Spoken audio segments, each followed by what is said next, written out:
네, 오늘은 연중 제26주간 수요일입니다. 저는 오래전에 수도원에서 여름방학에 농촌 봉사활동을 했습니다. 한 달 정도 경상북도 춘향에서 밭농사 일을 도와드렸습니다.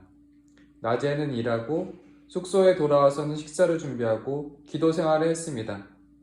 기도 생활과 일이 공존하는 이상적인 시간을 보냈습니다. 어느 날 빨래줄에 빨래를 걸어두었다가 다음날 아침이 되었습니다.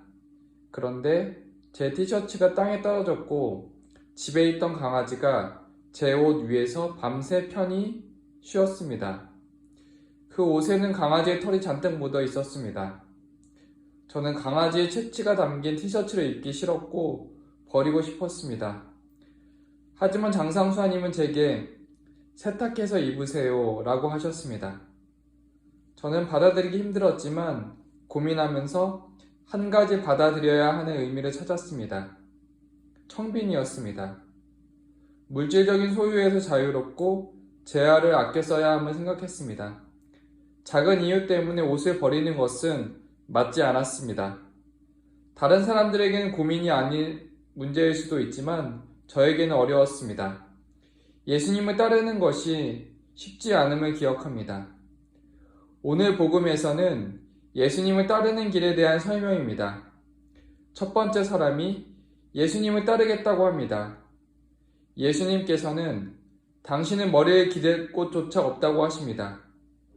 예수님께서는 사람들에게 하느님 나라를 전하시지만 계속 이동하셨고 고된 시간을 보내셨습니다. 이 말씀을 통해 상징적으로 예수님을 따르는 것의 어려움을 알 수 있습니다. 두 번째 사람은 예수님의 부르심에 아버지의 장사를 지내고 오겠다고 합니다. 세 번째 사람은 가족들에게 작별 인사를 전하겠다고 합니다. 지금 사회를 보면 장례는 중요한 일이고 예수님 시대에도 그랬습니다. 예수님께서는 장례도 하지 말고 가족과의 작별 인사도 허락하지 않았습니다. 예수님을 따르는 데 있어서 어떠한 이유도 있어서는 안 됨을 강조하고 있습니다. 지체하지 말고 예수님을 따르는 즉각적인 응답입니다.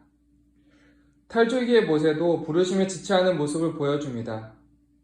그 당시 이스라엘 백성들은 파라오의 고역에 짓눌려 힘든 처지에 있었습니다. 백성들의 기도가 하느님께 닿았고 하느님께서는 모세에게 파라오에게 가서 이스라엘 백성을 이집트에서 이끌어내라고 하십니다. 하지만 모세는 주님께 여러 가지 이유를 대며 못하겠다고 합니다. 모세는 사람들이 주님께서 나를 보내셨다는 것을 믿지 않으면 어떡하냐고 걱정합니다. 그래서 주님께서는 지팡이를 뱀으로 변화시키시고 나병의 손을 낫게 해주고 물을 피로 변화시키는 표징을 보여주었습니다. 모세는 이런 하느님의 강한 힘을 보았습니다.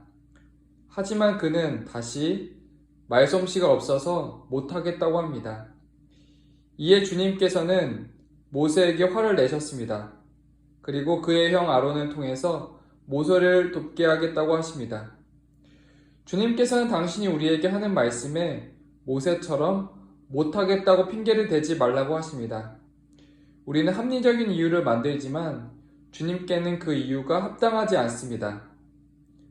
너는 내가 보내면 누구에게나 가야 하고 내가 명령하는 것이면 무엇이나 말해야 한다 라는 예레미야서의 말씀처럼 그저 따르라고 하십니다.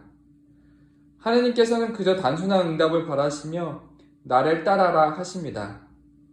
예수님의 제자들은 예수님의 부르심에 곧장 그물을 버리고 따랐습니다. 즉각적인 응답입니다. 예수님께서는 우리 각자의 자리에서 우리를 부르십니다. 예수님의 부르심에 자꾸 합리적인 이유를 찾으며 따르지 않고 게으름으로 미룹니다. 그리고 예수님이 참 어렵다고 생각하는 부분이 꾸준히 우리를 우리의 자리에서 더 어려운 부르심으로 부르신다는 것입니다. 조금 더 나를 따라라고 부르십니다. 어느 정도 주님을 따르고 있다고 생각하면 또 어려운 부르심으로 나를 따라라고 하십니다. 오늘은 예수님을 따름이 왜 어려운지 보았습니다. 우리의 양심 안에서 예수님은 부르십니다. 예수님의 부르심에 즉각적으로 따르고 있는지 아니면 변함없이 지금 자리에 머물고 있는지 돌아봐야겠습니다. 성부와 성자와 성령의 이름으로 아멘.